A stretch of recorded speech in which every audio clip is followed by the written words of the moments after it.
కాదు.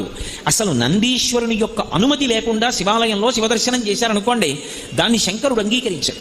ఎందుచేత అంటే శివదర్శనాన్ని ఇవ్వడానికి మొట్టమొదట ఎవరు అనుగ్రహించాలి అంటే నందీశ్వరుడు అనుగ్రహించాలి. ఎక్కడి నుంచి వచ్చింది నందికా శక్తి శివపరివారంలో అంటే శిలాదుడు అని ఒక మహర్షి, ఆయన మహానుభావుడు.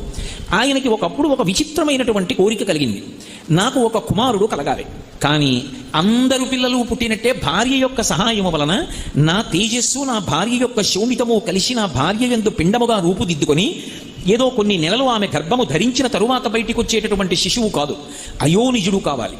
స్త్రీ గర్భము నుండి బయటికి రానివాడయ్యి ఉండాలి, అయోనిజుడు కావాలి. 2, ఆ పిల్లవాడికి మరణం ఉండకూడదు, ఇక పిల్లవాడు శరీరం అన్నది విడిచిపెట్టకూడదు. 3, వాడు పరమశివుడితో సమానమైనటువంటి స్థాయిని పొంది ఉండాలి అనుగ్రహంలో.